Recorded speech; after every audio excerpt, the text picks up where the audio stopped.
17절에서 21절입니다. 전문서 8장 17절에서 21절.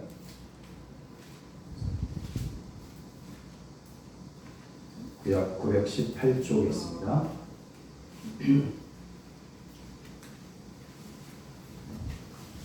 전문서 8장 17절에서 21절까지 말씀을 공독하겠습니다. 나를 사랑하는 자들이 나의 사랑을 입으며 나를 간절히 찾는 자가 나를 만날 것이니라. 부귀가 내게 있고 장구한 재물과 공의도 그러하니라. 내 열매는 금이나 정금보다 나으며 내 소득은 순금보다 나으니라.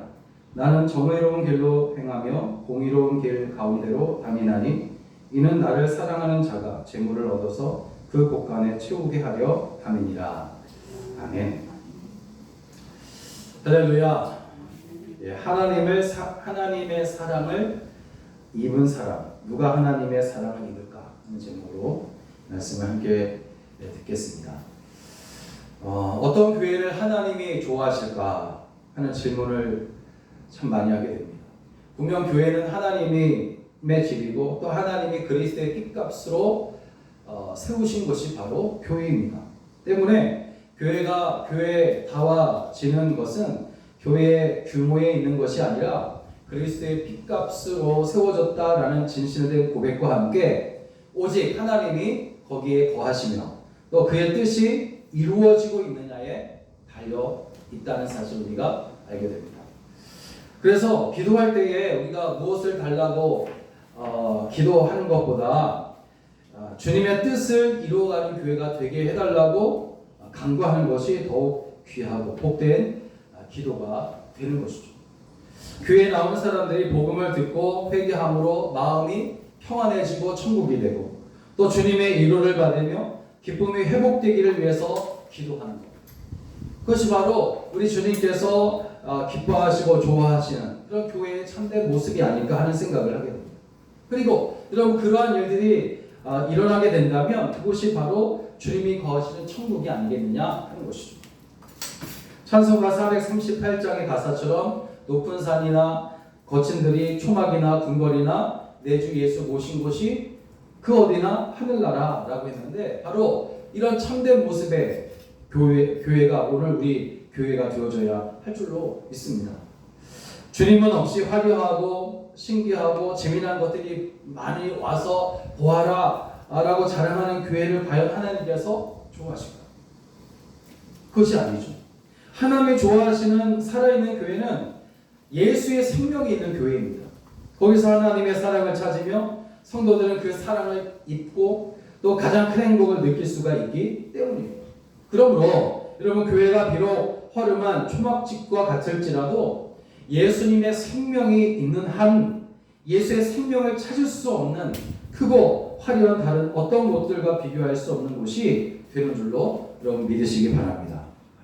결국 거듭 강조하고 우리가 잘 알고 있는 사실이지만 세상에 값지고 귀한 것들이 아니라 오직 우리 주님을 사랑하는 교회 또 성도가 바로 참된 교회이고 또 참된 성도인 줄로 믿습니다. 오늘 말씀은 이제 이렇게 귀한 주님과 사랑의 관계를 맺기 위해서 어떻게 해야 하는지를 우리에게 알려주고 있는데 주님과의 친밀한 사랑의 관계를 맺는 방법은 너무나도 단순하지만 많은 재물과 제일 가는 명예를 얻는 것과 바꿀 수 없는 축복이 바로 여기 있다는 것입니다. 친밀한 주님과의 친밀한 사랑의 관계를 맺는 것이 그 어느 것과도 바꿀 수 없는 축복이다라는 것입니다. 그러면 어떻게 우리는 주님과 친밀한 사랑의 관계를 맺을 수 있을 것인가 하는 것인데 첫째는 주님의 사랑을 우리가 입어야 된다는 것입니다. 보고만 있는 것이 아니라 그 사랑을 우리가 입어야 된다는 겁니다. 나를 사랑하는 자들이 나의 사랑을 입으며 이렇게 말씀하고 있는데 이 말씀은 주님을 사랑하지 않는 사람은 주님의 사랑을 받을 수 없다 그런 말이 아닙니다. 하나님은 사랑이시라고 그랬어요. 사랑이 아닐 때가 없으셨다는 거죠. 그러니까 다시 말하면 믿는 자나 믿지 않는 자 모두에게 하나님은 사랑이십니다.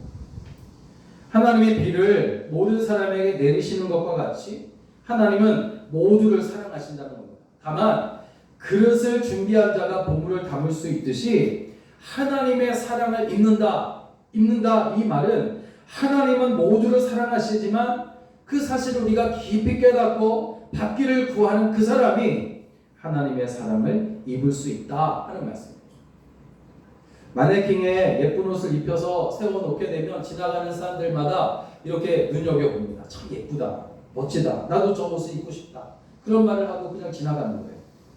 그렇다고 모든 사람이 다 그 옷을 입지는 않습니다. 값을 지불하고 옷을 사서 그것을 입어야 비로소 그 옷이 자기 옷이 되는 거예요. 요한일서 4장 10절을 보면 사랑은 여기 있으니 우리가 하나님을 사랑한 것이 아니요 오직 하나님이 우리를 사랑하셨다, 이렇게 나와 있는데, 하나님께서는 우리가 아직 죄인이었을 때 사랑해 주셨어요. 아직 죄인이었을 때. 근데 여러분, 이 사실은 지금도 여전히 하나님은 믿는 자들 뿐만 아니라, 믿는 자들을 사랑하는 것은 당연한 것이고 믿지 않는 자들까지도 사랑하신다는 증거가 됩니다. 우리만 아직 죄인 되었을 때 하나님께서 사랑하신 것이 아니라는 거죠.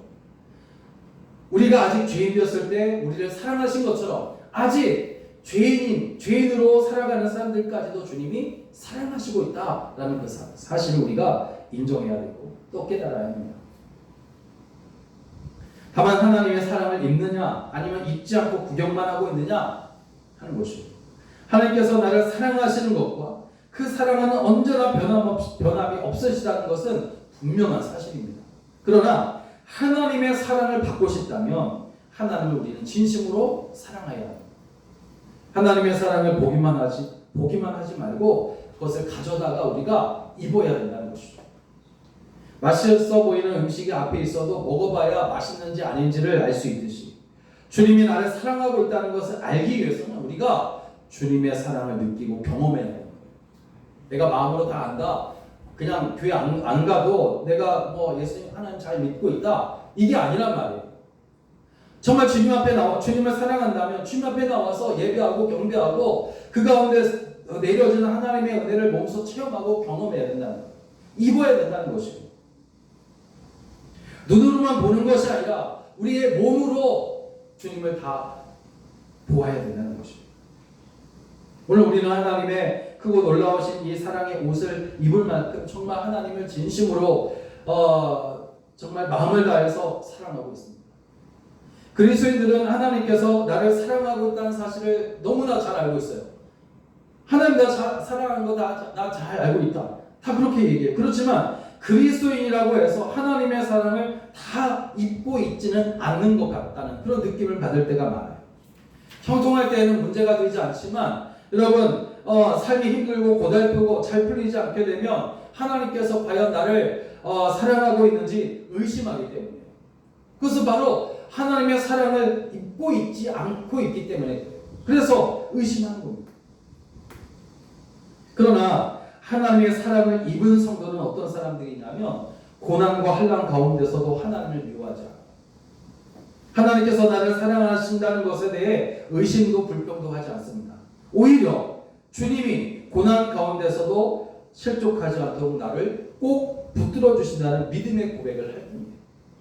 그리고 주님은 믿음으로 고난을 이긴 우리를 칭찬하시고 더욱 인정해 주십니다. 한다고 내가 사막에서 아주 맑은 샘이 흐르는 솟아나는 오아시스를 발견해요.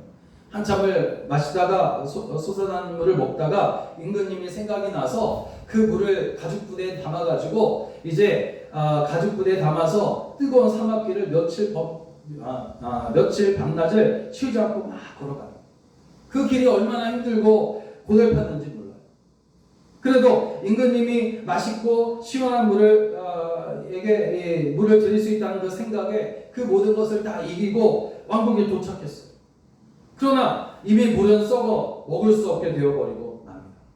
나그네는 임금님이 내게 벌을 내릴 것이다 하면서 두려워했어요. 그러나 임금님은 그 물을 가져다가 혀끝에 대어보고는 내가 맛본 것은 물이 아니라 사랑과 충성이다 하는 것이고, 참사랑이란 겉으로 보이는 모습보다는 마음 안쪽에 있는 사랑과 충성하는 마음이 더 중요하다, 그런 얘기인데, 여러분, 마음을 다하고 힘을 다하고 뜻을 다하고 목숨을 다해서 하나님을 사랑한다면 그 사랑의 크기에 관계없이 분명 하나님이 좋아하시고 기뻐하실 것입니다. 여러분, 우리는 연약하잖아요. 우리는 연약한 존재입니다. 때문에 주님은 우리의 연약함과 함께 하시는 거예요. 우리는 연약해요. 그래서 주님은 우리의 연약함과 함께 하세요.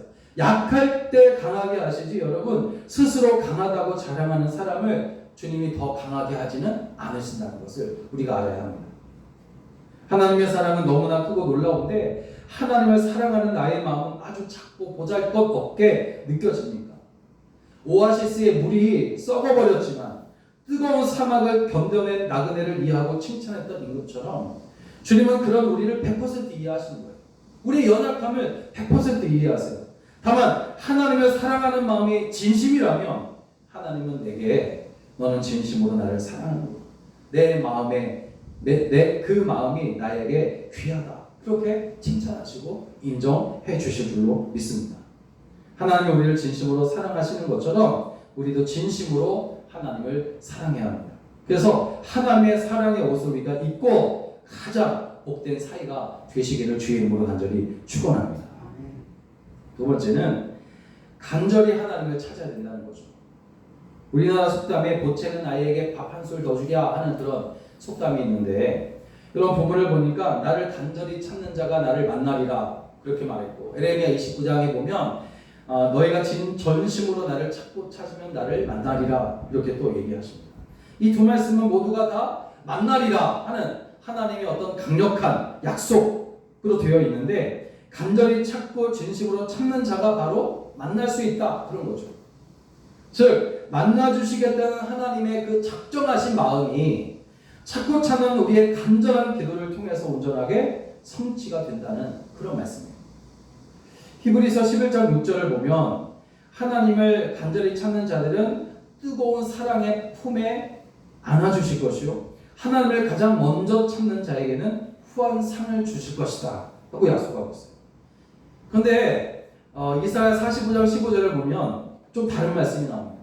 구원자 이스라엘의 하나님이여 진실로 주는 스스로 숨어 계시는 하나님이십니다. 그러면서 숨어 계신다, 하나님이 숨어 계신다 이렇게 말하고 있어요. 이 말씀은 우리가 하나님을 찾지 못하게 하나님이 숨어 계신다라는 말씀으로 들릴 수 있어요. 그렇지만 이 말씀은 우리가 하나님을 찾을 수 없는 이유에 대해서 말씀하고 있는데, 즉 찾지 못하는 이유는 하나님께서 숨어 계신 것이 아니라 우리가 하나님을 찾지 않아서 하나님이 보이지 않는 것이요, 인간이 하나님을 만나는 것을 사모하지 않아서 하나님의 역사를 볼 수 없고 복을 받지 못한다, 그런 말씀입니다.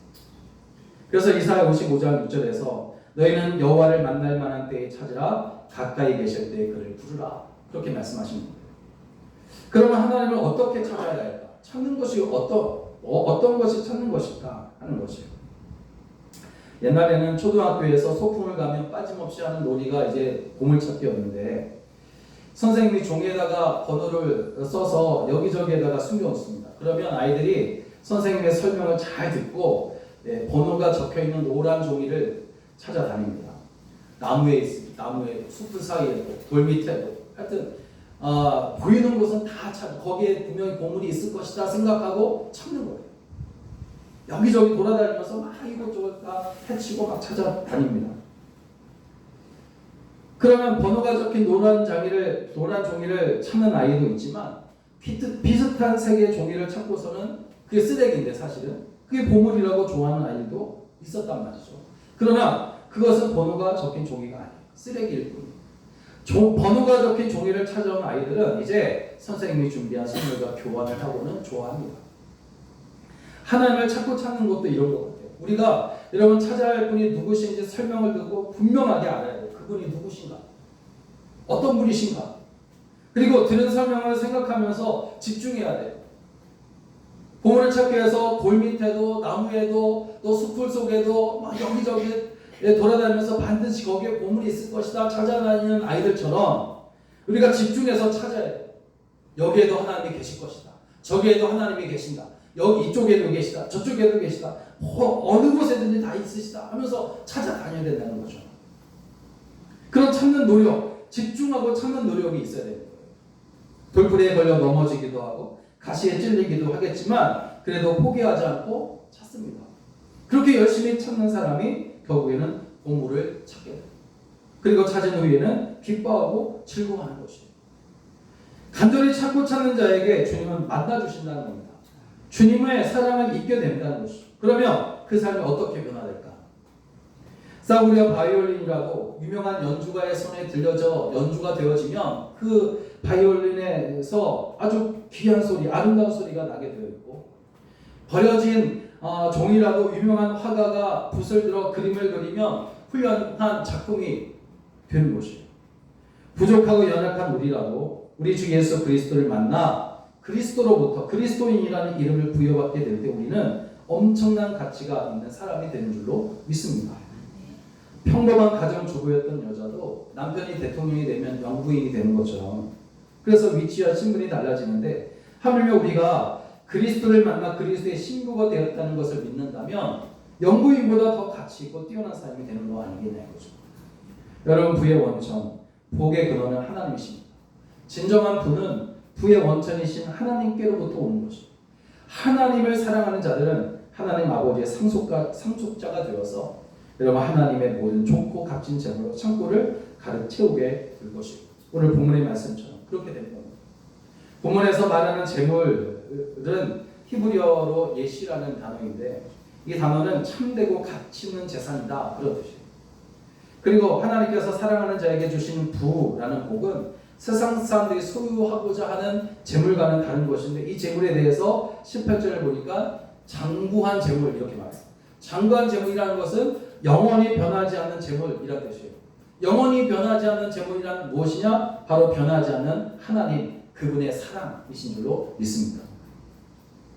사랑하는 여러분, 하나님을 사랑하는 자에게 가장 큰 복은 하나님의 사랑을 입는 것이고, 하나님을 찾는 자에게 가장 큰 복은 하나님을 만나는 것입니다. 하나님을 사랑하는 자들이 하나님의 사랑을 입을 것이며, 하나님을 간절히 찾는 자가 하나님을 만나게 될 것입니다. 그리고 하나님을 만나게 될 때에 우리 18절 말씀처럼 부귀가 그에게 있고 장구한 재물도 그러하도다 말씀하세요. 복을 말할 때에 꼭 재물의 풍성함을 말하고 창고에 가득 차 있는 것을 말하지만, 진정한 복은 이미 하나님의 사랑을 입은 복인 줄로 믿습니다. 하나님을 만나는 것이 바로 진정한 복입니다.